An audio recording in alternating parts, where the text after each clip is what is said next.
नमस्कार, मैं हूं दीपक सिंह और आप देख रहे हैं गोंडा पोस्ट। आज हमारे बीच हैं अंकज मिश्रा जी, जो कि एडवोकेट हैं हाई कोर्ट ऑफ इलाहाबाद में। अंकज जी की खासियत यह है कि आप बार एसोसिएशन ऑफ उत्तर प्रदेश के पूर्व अध्यक्ष हैं और वर्तमान में को चेयरमैन हैं बार एसोसिएशन ऑफ उत्तर प्रदेश के। अंकज जी, बहुत बहुत स्वागत है आपका गोंडा पोस्ट पर। धन्यवाद।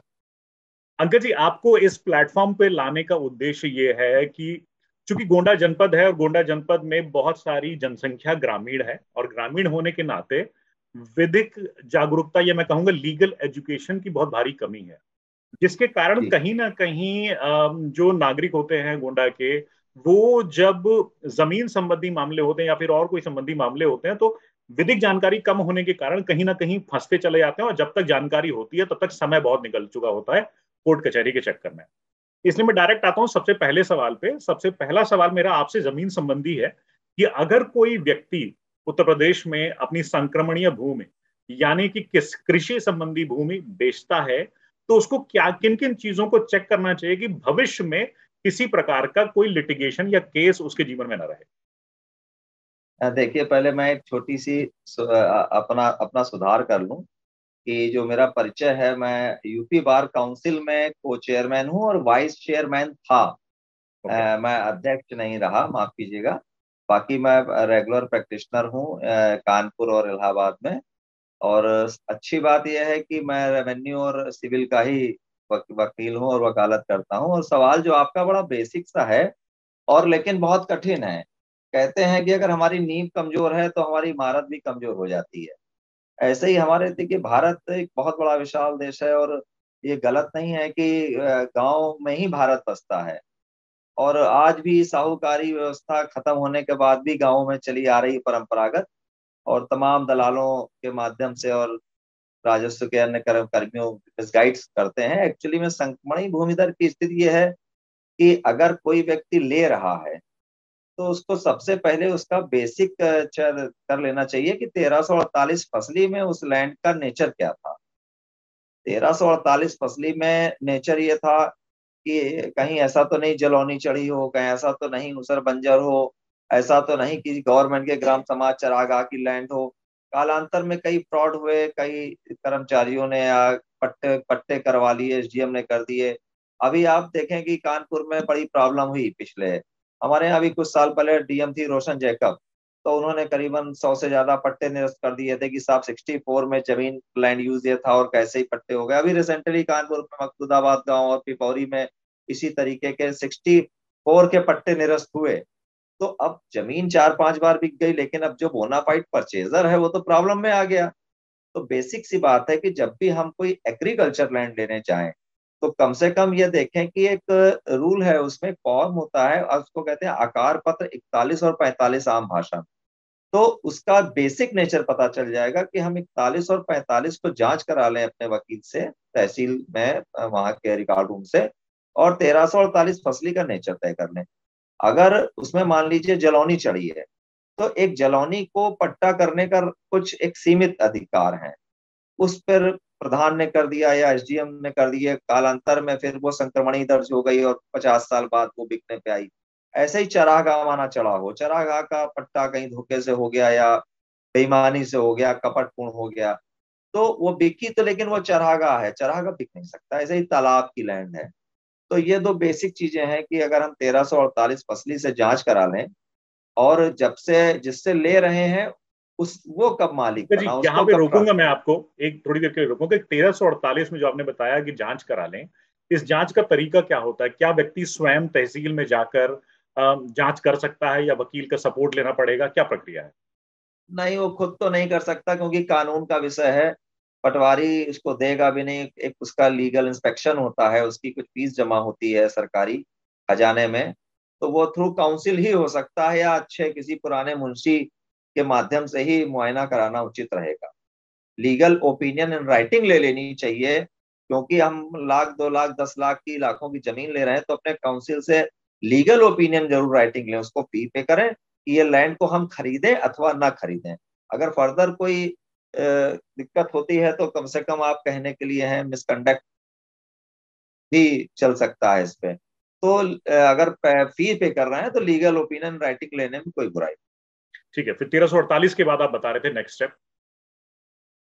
हाँ, 1348 फसली ऐसा है कि जब जो है भारत अपना आजाद हुआ, जनरल एक्ट आ गया, तो बेसिक फसली वर्ष यहीं से काउंट हुआ कि उसका नेचर क्या था।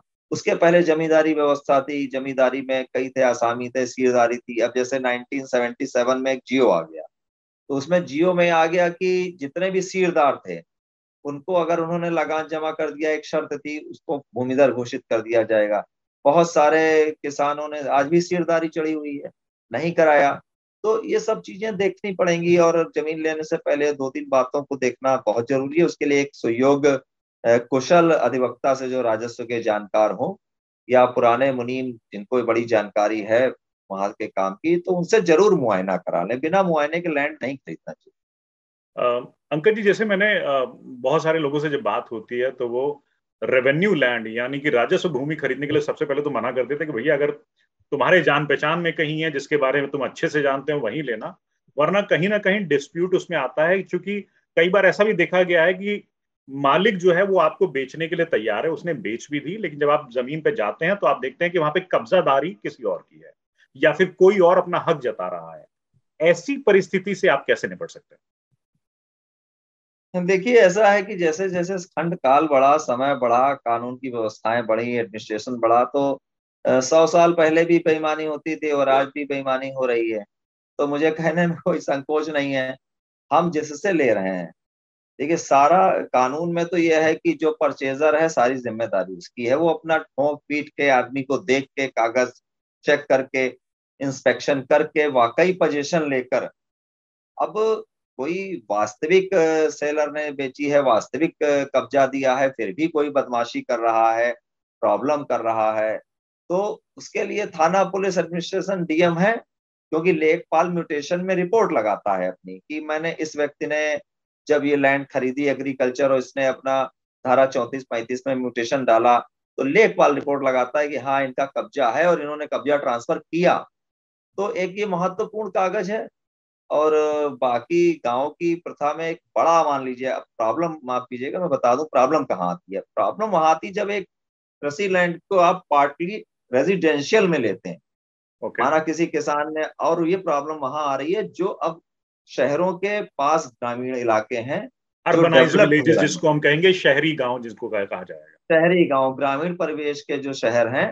जी। तो शहर के पास किसी ने 2 बीघा लैंड ले ली, उसने प्लॉटिंग कर दी, और पता चला बगल में मेड़ का झगड़ा था, या उसके सह खातेदार से बंटवारा नहीं हुआ था।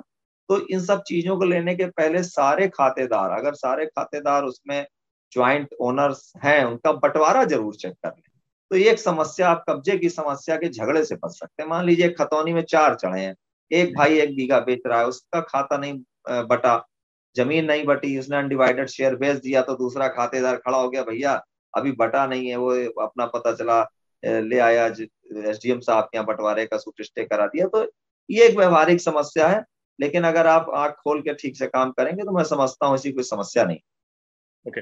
कई मामलों में अंकल जी ऐसा भी देखा जाता है कि आपने लैंड परचेज कर ली, कब्जा भी धारण कर लिया, और उसके बाद ओवर द ईयर्स या over the period of time कोई एक नया हिस्सेदार आ जाता है कि इस जमीन में मेरा भी हिस्सा है, और अचानक से आपके पास एक लिटिगेशन पैदा हो जाता है। कि जैसे आपने जितने भी स्टेप्स बताए, क्या उन स्टेप्स को पक्का करके इस चीज को इंश्योर किया जा सकता है कि भविष्य में किसी तरह का लिटिगेशन नहीं हो? बिल्कुल, जो मैंने आपको बताया है कि जैसे मान लीजिए मिस्टर एक्स आपको लैंड बेच रहे हैं, जी। और मिस्टर एक्स का ने कहा है कि लैंड मुझे 1990 में ट्रांसफर हुई। तो अगर आप 1990 के में जो फसली ईयर होगा, उस फसली ईयर में उसका नाम कैसे आया।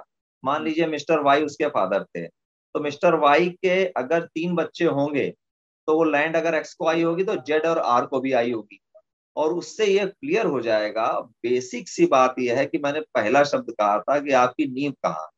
आप अगर सारे रूल्स फॉलो करेंगे, तो ये निश्चित मानिए कि आपको ना तो कब्जे की समस्या आएगी, ना भविष्यकालिक किसी लिटिगेशन की समस्या आएगी। मान लीजिए आपने इंस्पेक्शन नहीं किया, तो इंस्पेक्शन नहीं किया तो उसका लिटिगेशन तो आएगा ही आएगा, कि उसने कहा कि साहब ये तो हमारे फादर हमको बिल कर गए थे, ये प्रॉपर्टी तो हमारा लिटिगेशन चल रहा था। तो इसमें अगर आप ठीक, आपका काउंसिल ठीक है और अच्छे से मुआयना करके देता है, तो मैं नहीं समझता हूँ समस्या आएगी। दूसरा, ड्यूरिंग द लैंड ट्रांजैक्शन जब कोई भी जमीन खरीदता है तो कई सारे शब्द सुनाई देते हैं, जिसमें बैनामा एक होता है, जिसको अंग्रेजी में शायद सेल डीड कहा जाता है। हाँ हाँ एक अग्रीमेंट टू सेल होता है, जिसको इकरारनामा बोला जाता है। एक और ऐसी शब्द होता है म्यूटेशन। इन तीनों शब्दों की, जिसको नामदर्ज कहा जाता है, कृपया इन तीनों शब्दों की और इन तीनों चीजों की इंपॉर्टेंस की व्याख्या करिए कि during the life real estate की जर्नी में संपत्ति के जीवन जीवन में इन तीनों शब्दों का क्या महत्व है। देखिए, सेल डीड और विक्रय पत्र और बैनामा ये सब एक ही चीज है। इस ये अंग्रेजी में सेल डीड कह दिया, चालू भाषा में बैनामा कह दिया, हिंदी में विक्रय पत्र कह दिया, तो इसमें कोई कोई समस्या नहीं है। लैंड और की ओनरशिप एग्रीमेंट, सेल डीड से आती है। हाँ देखिए देखिए, ट्रांसफर ऑफ प्रॉपर्टी एक्ट में तीन तरीके से प्रॉपर्टी ट्रांसफर होती है। या तो सेल डीड से ट्रांसफर होगी, रजिस्टर्ड या रजिस्टर्ड गिफ्ट डीड से ट्रांसफर होगी, या रजिस्टर्ड बिल से ट्रांसफर होगी। बिल आफ्टर डेथ ट्रांसफर होगी। सेल डीड और गिफ्ट डीड से जीवन काल में ट्रांसफर होती है। और एग्रीमेंट टू सेल जो है, वो एक निश्चित समय के लिए होता है कि इस लैंड को हम बेच रहे हैं और इस व्यक्ति से एक्स ने वाई के साथ एग्रीमेंट टू सेल किया हुआ है, और इतने समय में इसको हम सेल डीड एग्जीक्यूट कर देंगे behalf of that agreement. Okay. तो ये ट्रांसफर के ये तीन तरीके हैं लैंड में। और उसके आफ्टर आप म्यूटेशन कराते हैं, वो एक प्रक्रिया है, प्रोसीजर है। म्यूटेशन की क्या इंपॉर्टेंस है? क्या म्यूटेशन ये निर्धारित करता है कि इस भूमि का मालिकाना हक किसके पास है? नहीं, देखिए, अभी सुप्रीम कोर्ट ने प्रिंसिपल लेट डाउन कर दिया 2020। राइट। सुप्रीम कोर्ट का यह कहना है कि खतौनी का म्यूटेशन ओनरशिप डिक्लेयर नहीं करता, वो एक राजस्व वसूली का साधन है। ऐसे ही उसने कंसर्निंग प्राधिकरण, कारपोरेशन और उनको ओनरशिप नहीं माना। मान लीजिए आपका म्यूटेशन तो है, वो विषय नहीं है, लेकिन ओनरशिप जो है वो अकॉर्डिंग टू ट्रांसफर, आप माना किसी का सेल डीड है, वो म्यूटेशन नहीं करा पाया, और उसके जिसने सेलर है या किसी लिटिगेशन की वजह से उसका म्यूटेशन नहीं हो पाया, लेकिन उसकी टाइटल उसकी सेल डीड है, तो इफेक्ट सेल डीड करेगी। म्यूटेशन एंट्री से वो अपने आप को प्योर ओनर नहीं कह सकता, लेकिन वो व्यक्ति ओनर कहेगा जिसको, जो बेसिक रीड का मालिक है। मतलब जिसको मान लीजिए 1950 में किसी को गवर्नमेंट ने पट्टा दिया 10 साल का, बाद में वो संक्रमणी भूमिधर हो गया, वो चला आ रहा है, वो तो ओनरशिप उसके बच्चों को ट्रांसफर हो गई। फर्दर अगर कोई किसी बच्चे ने कोई सेल डीड कर दी और थर्ड पार्टी को, थर्ड पार्टी का म्यूटेशन नहीं हो पाया, तो इसका मतलब ये नहीं है कि वो ओनर नहीं है। ओनरशिप तो इन तीन डॉक्यूमेंट से ही आएगी। ये प्रिंसिपल लेट डाउन है, फरवरी 2020 का जजमेंट है। अब ये बताइए, इसका मतलब स्पष्ट है कि अगर म्यूटेशन आप करा रहे हैं तो म्यूटेशन की आवश्यकता रेवेन्यू देने के लिए, सरकार को राजस्व देने के लिए है, ना कि जमीन का मालिकाना हक स्थापित करने के लिए। नहीं, मालिकाना हक स्थापित, मालिकाना हक बताता है, ओके। स्थापित तो सेल डीड स्थापित है। नहीं करता, स्थापित सेल डीड करता है, लेकिन इससे ये पता चल हाँ जाता है कि ओनर आप हैं। हाँ हाँ, आप ये व्यक्ति पोजीशन में है, अध्यासी है, और इसको यूज कर रहा है और इसका लगान दे रहा है, चाहे वो बोर्ड हो, कारपोरेशन हो या खतौनी। आपके हिसाब से, आपकी राय में, क्या एक व्यक्ति को म्यूटेशन सेल डीड के बाद में कराना आवश्यक है, कराना चाहिए या नहीं कराना चाहिए? नहीं, बिल्कुल कराना चाहिए। देखिए, अगर सेल डीड कराएं हम, चाहे नगर निगम की कराएं, चाहे प्राधिकरण की कराएं, चाहे एग्रीकल्चर लैंड की कराएं, ये एक कानून का एक भाग है। और नहीं तो ये माना जाएगा कि आप राजस्व देने से या टैक्स देने से बचना चाहते हैं, या कोई उसमें ओनरशिप का, कोई टाइटल का कोई झगड़ा फंसा है। और अगर आपने कराया है तो एक एक निश्चित समय है, जैसे एग्रीकल्चर लैंड का निश्चित समय 12 साल है, आपको 12 साल के अंदर करा लेना चाहिए। नहीं तो फर्दर मुकदमा होगा, थोड़ा सा प्रॉब्लम होगा, सेक्शन 5 लगेगा, कंटेस्ट करेंगे। इन बिटवीन उस पुराने खातेदार का नाम चढ़ा रहेगा, उसके किसी बच्चे ने सेल, ये लिटिगेशन के कारण बनते हैं। जी जी। तो इनिशियल स्टेज पे कोई भी परचेजर गवर्नमेंट के कानून के अंतर्गत म्यूटेशन एंट्री देखता है, तो म्यूटेशन एंट्री ही चेकिंग का पहला पन्ना है, वहां से ही चलेगा पीछे तक। तो ये तो कराना बहुत मैंडेटरी है, और कराना भी चाहिए। तो मैं आप सबको ये स्पष्ट करना चाहूंगा, जैसे अंकज जी ने बताया, म्यूटेशन सिर्फ संक्रमणीय भूमि यानी कि सिर्फ कृषि की भूमि में म्यूटेशन नहीं होता। अगर प्राधिकरण के विस्तार में, प्राधिकरण के क्षेत्र में अगर आपकी प्रॉपर्टी है, संपत्ति है, तो उसका भी म्यूटेशन आप प्राधिकरण में कराना चाहिए। और म्यूटेशन एक टैक्स देने का तंत्र होता है, जिसके जरिए आप सरकार को राजस्व देते हैं। प्राधिकरण में आप हाउस टैक्स देंगे, या वहां के म्यूटेशन चार्जेस देंगे, जिससे कि वहां पे टैक्स वसूली होगी। नगर पालिका या नगर निगम क्षेत्र में तो आपको वहां पर अलग म्यूटेशन करना है। नगर पालिका नगर निगम को वहां का जो भी टैक्स या हाउस टैक्स जो भी होता है वो आपको म्यूटेशन देने के बाद ही लगता है। पंकज जी, अंकज जी, मैंने बिल्कुल सही कहा? बिल्कुल बिल्कुल ठीक था। अच्छा अंकज जी, दूसरा अब अगले मुद्दे पे आते हैं। कुछ जैसे लिटिगेशन तो बहुत सारी होती है, बहुत ही बेसिक सा सवाल है, और आप विधि के ज्ञाता हैं, विधि के कार्य करते हैं, तो आप बड़ी आसानी से जवाब दे देंगे। बहुत सारी धाराएं होती है, लोगों के ऊपर जब मुकदमे होते हैं तो लोग कंफ्यूज हो जाते हैं कि किन धाराओं में गिरफ्तारी होगी या नहीं होगी, मैं जेल जाऊंगा या वो जेल जाएगा या नहीं जाएगा। इसमें एक स्पष्टीकरण दीजिए कि कॉग्निजेंस और नॉन कॉग्निजेंस क्या है, और इसमें पुलिस का रोल क्या होता देखिए, ऐसा है कि जब सीआरपीसी में अमेंडमेंट हो गया, तो जो 7 वर्ष तक के सजा के मुकदमे थे, जिनमें 7 वर्ष तक की सजा का प्रावधान था, उसको अमेंडमेंट करके बेल, थाने से बेल का प्रोविजो कर दिया गया। उसका रिमांड नहीं लिया जा सकता एफआईआर के भी आप कि मान लीजिए किसी से पहले मारपीट हो गई, या 323 452 लग गई, 506 लग गई, तो वो पकड़ के मजिस्ट्रेट के पास ले गया, मजिस्ट्रेट भी जिसको बेल दे देता था, वो अब यहाँ से हो जाती है। और उसमें एक बड़ा क्लियर कट आ गया है सुप्रीम कोर्ट कि ऐसे ऐसे मुकदमे जो जैसे बड़ा बेसिक सा अंतर है, मान लीजिए कि 307 ये असंज्ञेय है, संज्ञेय अपराध है, असंज्ञेय अपराध अलग है।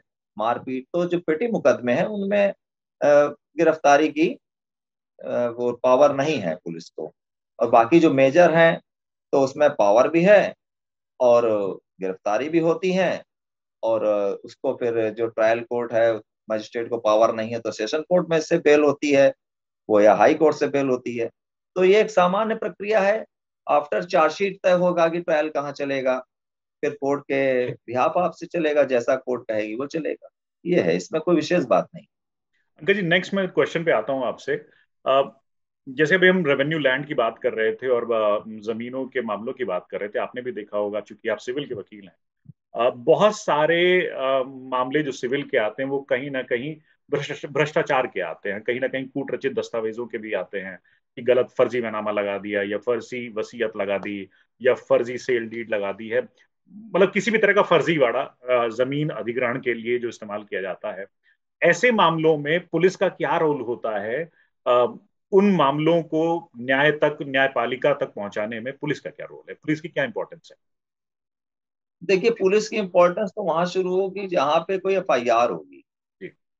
भाई मान मान लीजिए किसी ने फर्जी बैनामा करा लिया या फर्जी बिल से म्यूटेशन करा लिया, जमीन हड़प लिया, या सेकंड पार्टी उसके खिलाफ एफआईआर करती है, तो कंसर्निंग धाराओं में मुकदमा दर्ज होगा। इसका इसका उसका उससे सिविल कोई पे कोई मतलब इम्पैक्ट नहीं। नहीं है? नहीं नहीं, उस पे नहीं। देखिए, एक फ्रॉड हुआ एक अलग विषय है, सिविल का लिटिगेशन एक अलग विषय है, रेवेन्यू का लिटिगेशन अलग विषय है। एक्चुअली में रेवेन्यू कोड एडमिनिस्ट्रेशन के अधीन है, ये स्टेट गवर्नमेंट का, इसका जुडिशरी से मतलब नहीं है। Okay. जो राजस्व विधि है वो उसकी अथॉरिटी जनपद में डीएम के अंडर में है, उसका प्रशासक जिला मजिस्ट्रेट है, एसडीएम है या सबॉर्डिनेट्स अधिकारी हैं। और जो फर्दर है, मान लीजिए किसी ने धोखा दे के एक बिल एग्जीक्यूट कर ली और किसी के लैंड का हड़प करके अपना नाम चढ़वा लिया। अब जिसका नाम नहीं चढ़ा है तो वो ग्रीवियांस पार्टी हुई, उसने वो एफआईआर कराएगी, तो एफआईआर कराएगी तो उसकी पुलिस विवेचना करेगी और सही पाएगी तो उनको बंद करेगी। तो वो अगर एक अलग ऐसा, सब्जेक्ट। अंकल जी, अगर ऐसा कोई पीड़ित व्यक्ति है जिसकी जमीन को फर्जी कागज दे के हड़पा जाने की कोशिश की गई है, आपके विचार में उसको क्या करना चाहिए? देखिए, अगर कोशिश की गई है तो सबसे पहले तो वो अगर रेवेन्यू से संबंधित लैंड है, उसमें उसके फ्रॉड पेपर बनाए गए हैं, तो जी। उससे रिलेवेंट सारे डॉक्यूमेंट वो सर्टिफाइड कॉपी निकलवा के जिला मजिस्ट्रेट को या कंसर्निंग तहसीलदार को या एसडीएम को सूचित करे, और एक कॉपी शहर के कप्तान को दे, थाने को दे। और डीएम से, अगर डीएम उसमें जांच बिठा देंगे और ये रिपोर्ट आ जाएगी कि नहीं ये व्यक्ति फर्जी था, इसने गलत लैंड ले ली या कुछ भी लिटिगेशन हुआ, तो बहुत आसानी हो जाएगी पुलिस को प्राइमा फेसाई विवेचना करने में। क्योंकि इस तरीके की विवेचना कंसर्निंग आईओ द्वारा जरा कमजोर हो जाती है, क्योंकि राजस्व के तो जानकार है नहीं। जी। लेकिन अगर फ्रॉड हुआ है, अब आईओ को पूरी पावर है, राइटिंग मान लीजिए किसी ने फर्जी साइन बनाया तो राइटिंग एक्सपर्ट को गया, राइटिंग एक्सपर्ट ने बताया नहीं भाई ये फर्जी साइन है, या ये व्यक्ति वो नहीं था, मिस्टर एक्स नहीं थे, मिस्टर एक्स की जगह वाई को खड़ा करके सेल डीड एग्जीक्यूट करा दी खेत की, तो फिर पुलिस उसमें 467, 68, 71 का मुकदमा दर्ज करेगी और बंद करेगी। तो प्रशासनिक अधिकारियों को और पुलिस अधिकारियों को भी तत्काल संज्ञान में लाना जरूरी है।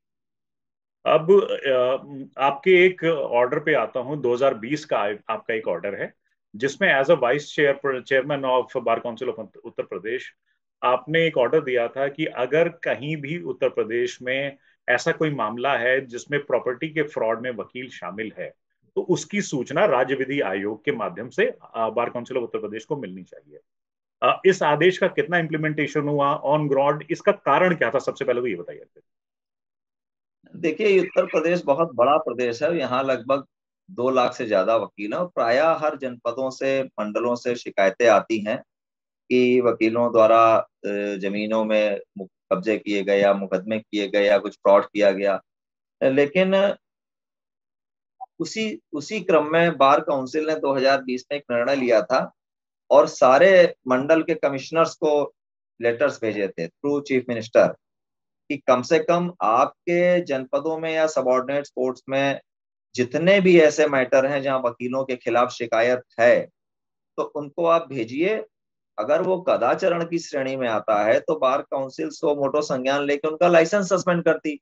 और एक मैसेज देने का ये भी आशय है कि एक आम पब्लिक को पता होना चाहिए कि अगर कोई वकील उसके साथ गलत कर रहा है, उसको प्रॉब्लम दे रहा है, उससे पूरी फीस लेके उसका काम नहीं कर रहा है या उसके किसी फ्रॉड में शामिल है या उसकी वजह से उसको कोई नुकसान है, तो एडवोकेट एक्ट 35 में कंप्लेन नहीं जानते हैं लोगों, ग्रामीण जिलों में ज्यादा समस्या है। तो वो वकील का, हमारी एक मर्यादा है बार काउंसिल का एक जो जुडिक्शन है, तो लाइसेंस अगर हम देते हैं और ये पाते हैं क्योंकि वो घोषणा देता है लाइसेंस लेते समय कि मैं ऐसा कोई काम नहीं करूंगा, तो फर्दर हम उसको सस्पेंड करते हैं। और बार काउंसिल इस दिशा में बहुत ठोस निर्णय ले रही है और मैं समझता हूं इधर पिछले कई वर्षों में इस तरीके के कई वकीलों को चिन्हित करके उन्हें सस्पेंड भी किया गया है और आम जनता में मैसेज जाएगा तो अच्छा रहेगा आपके माध्यम से। तो इसका क्या ऑन ग्राउंड इम्प्लीमेंटेशन, क्या आपको ऐसी सूचनाएं प्राप्त हो रही हैं वर्तमान में? प्राप्त तो प्रशासन की उदासीनता की वजह से नहीं हो रही है।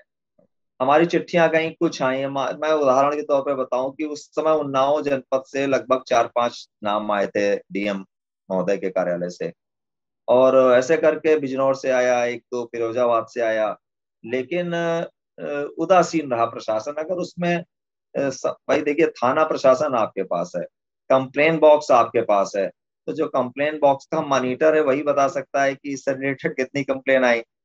तो या तो कंप्लेन आई नहीं, मैं दोषी नहीं दे रहा हूँ, वकील भाई हमारे सब किसी कोई दोष नहीं किया, लेकिन अगर आ रही है, सही कंप्लेन आ रही है तो हम उस पर निश्चित वर्क करेंगे। मैं बड़ा ठोस आश्वासन देता हूँ आपके चैनल के माध्यम से। बहुत बढ़िया।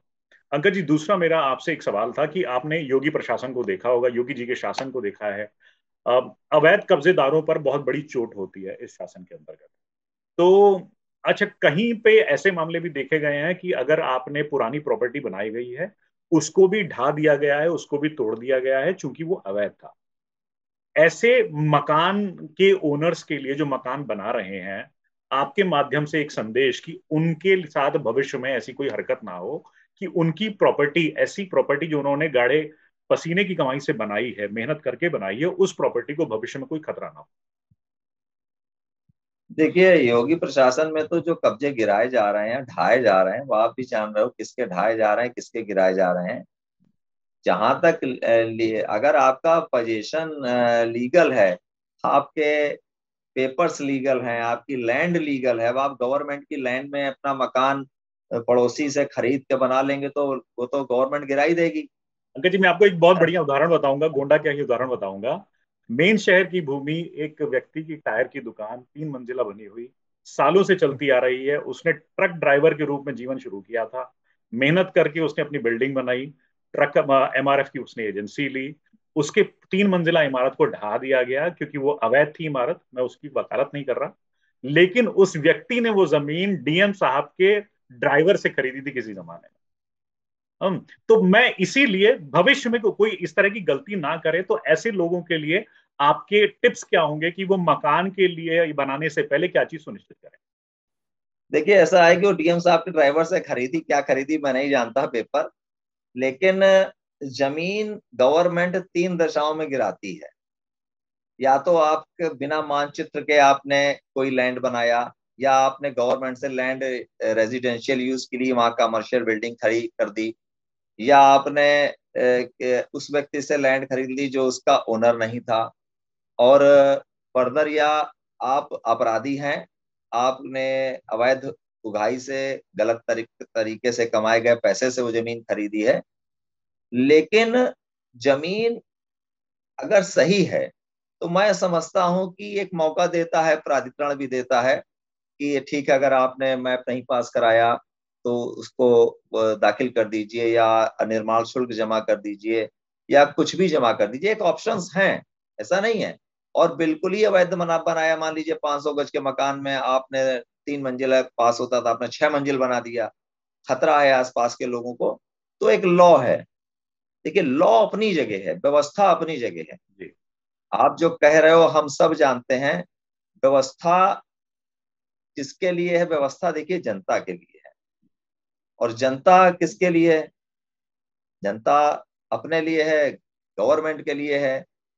और एक बड़ी व्यवहारिक समाज। बात है कि उन पर जरूर होना चाहिए। मान लीजिए वो आपने जो उदाहरण बताया कि जी। साहब उसने सन 2000 में मान लीजिए मकान बनाया, तो मकान बना तो गवर्नमेंट के कर्मचारियों के अंडर में ना, करेक्ट। सुपरवाइजर तब है, ये इंजीनियर शासन है। के लोग, ये प्रशासन के लोग कहाँ थे? तब कहाँ थे? और कम से कम अगर उस समय जो नौकरी कर रहा था, अगर आज नौकरी में है तो उसको टर्मिनेट करें, राइट। जब तक उन पे गवर्नमेंट अंकुश नहीं लगाएगी। भाई 20 साल पहले बना मकान, आज आपकी आंखें खुली, आज आप जेई को क्यों सस्पेंड करोगे भाई? जो 20 साल पहले यहाँ पे बीसी था, या सेक्रेटरी था प्राधिकरण में, या नगर निगम पालिका में कुछ भी था, आप उसका मकान गिराइए जाके, तो भ्रष्टाचार अपने आप बंद हो जाएगा। रिटायर हो गया है तो उसकी पेंशन जब्त करिए, उसका मकान कुर्क करिए, उसके खिलाफ एफआईआर कराइए। तो मेरी राय में देखिए, बुजुर्ग जो कह गए हैं कि लेखपालों के बस्ते छोटे तो हैं लेकिन उनमें शहर समाते हैं। लेखपालों के बस्ते छोटे हैं लेकिन शहर समाते हैं, और किसानों के खेत बड़े दिखते हैं लेकिन बहुत छोटे हो जाते हैं। क्या बात है। तो बहुत व्यवस्था खराब है। और इस व्यवस्था को सुधारने में मैं नहीं कह रहा हूं कि गवर्नमेंट प्रयास नहीं करती है, लेकिन ये व्यवहारिक बात है कि पहले सिर्फ इसमें सुधार होना चाहिए। मेट्रो चले या ना चले ये विषय नहीं है। बिल्कुल। आपके घर में बीएमडब्ल्यू आवे ना आवे विषय नहीं है, रेलगाड़ी और 4 कम कर दीजिए, लेकिन बेसिक जरूरत है। आज भी बेसिक किसान जरूरत है दुखी। और व्यवस्था सुधरनी चाहिए। अंकज जी, समय की कमी है, आपसे एक लास्ट सवाल व्यवस्था पर ही मुझे पूछना है। आपने बताया कि सिविल के मामले का मालिक जिलाधिकारी होता है, जिसके तहत सारे रेवेन्यू कोर्ट्स होते हैं। रेवेन्यू कोर्ट में आमतौर पे देखा जाता है, लोग चक्कर पे चक्कर लगाए जाते हैं, डेट पे डेट मिलती जाती है, उनके मुकदमे जो है जमीन संबंधी लंबित रहते हैं। ऐसे मामलों पर आपकी टिप्पणी, अंतिम टिप्पणी इस शो की। देखिए, मेरी टिप्पणी सीधे है, गवर्नमेंट को जिला प्रशासन से कानून की सारी अदालतें खत्म कर देनी चाहिए राजस्व की, और ये सिविल साइड में जुडिशरी को दे देनी चाहिए। कारण ये है कि एसडीएम साहब प्रोटोकॉल देखेंगे कि बैठ के मुकदमा सुनेंगे, डीएम सुनेंगे कि प्रोटोकॉल देखेंगे मंत्री का, तो वो अदालत बैठ ही नहीं पाती। या तो प्रॉपर आप 2 एसडीएम रखिए, एक लॉ एंड ऑर्डर देखेगा, एक कोर्ट देखेगा। 2 एडीएम रखिए, एक रेवेन्यू मुकदमे सुनेगा, एक प्रोटोकॉल देखेगा। ये व्यवहारिक विषय है, पूरे प्रदेश की ये समस्या है। और अब मैं आखिरी आपको बता दे रहा हूँ, रिसेंटली जैसे लास्ट ईयर गवर्नमेंट ने रेंट कंट्रोल एक्ट रिपील कर दिया। Right. Rent control act repeal करके सिविल जुडिक्शन से छीन के डीएम को अथॉरिटी दे दी। अब आप समझ जाइए कि अथॉरिटी देने का मतलब है कि आज लगभग 1 साल से ज्यादा हो गया है, गवर्नमेंट नियुक्तियां नहीं कर पाई है। 1 साल से लोग लोग किराएदार मकान रेंट मालिक उस अथॉरिटी को ढूंढ रहे हैं कि जिले में अथॉरिटी कौन अथॉरिटी सी। कहाँ वो बेचारे किराया जमा करें, कहाँ मुकदमा करें, कहाँ खाली कराएं।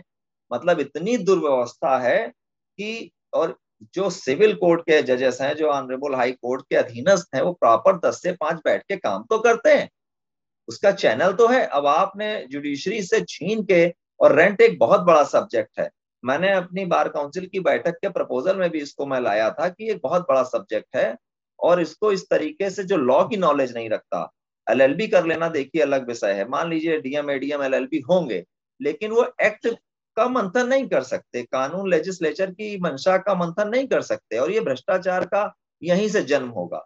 और पूरी व्यवस्था भ्रष्टाचार में लिप्त है, चाहे रेंट हो चाहे रेवेन्यू हो। आज भी ब्रिटिश जो तरीका है वो ब्रिटिश कानून का तरीका है, पन्ने फटे हुए हैं, लोगों को मुआयने नहीं मिलते हैं, लेखपाल बेईमानी करते हैं, तहसीलदार रिश्वत लेके काम करते हैं, इतनी दुर्व्यवस्था है कि किसान मरा जा रहा है। इस पर किसी का ध्यान नहीं है, ये बहुत दुखद है। अगर आपके चैनल से बात कहीं पहुंचती है तो मेरा उनसे निवेदन है कि इस पर देखें, अपने आप सुधर जाएगी सारी व्यवस्था। आपके इन्हीं एंडिंग कमेंट्स के साथ आपकी कुछ बातों से पॉइंट्स लेकर मैं लोगों तक, गोंडा के लोगों तक ये बताना चाहूंगा, और भी जो लोग इस शो को सुन रहे हो, कि जैसा कि अंकज जी ने बताया कि अगर आप प्रॉपर्टी खरीदते हैं और उस प्रॉपर्टी का आपने नक्शा क्लियर करा रखा है, या फिर वो सरकारी भूमि पर नहीं है, या फिर वो किसी भी तरीके से अवैध नहीं बनी हुई है, या फिर कहीं ना कहीं वो उस पर किसी भी तरह का इलीगल नेचर ऑफ अथॉरिटी या ओनरशिप नहीं है, तो आपकी प्रॉपर्टी बची रहेगी, आपकी प्रॉपर्टी सेफ है। लेकिन अगर ऐसा नहीं है, अगर आपके पास नक्शा नहीं है, या फिर कब्जा नहीं है, या फिर पेपर्स नहीं है, तो आप उनसे इन कमियों को पूरा करिए, इन कमियों को उबारिए, और ऐसे किसी भी खतरे से भविष्य में बच से रहिए। बहुत बहुत धन्यवाद अंकज जी, इस ज्ञानवर्धक शो के लिए, ज्ञानवर्धक बातों के लिए। और हम भविष्य में भी आपसे ऐसी बातें करते रहेंगे, लीगल एजुकेशन की लोगों के लिए बातें करते हैं। रियल एस्टेट बहुत बड़ा मैटर है, रेवेन्यू अपने आप में बहुत बड़ा मैटर है, जितनी बात कर ली जाए उतना ही समय कम पड़ता है। बहुत उतना बहुत ही धन्यवाद। कम है। Thank you, thank you.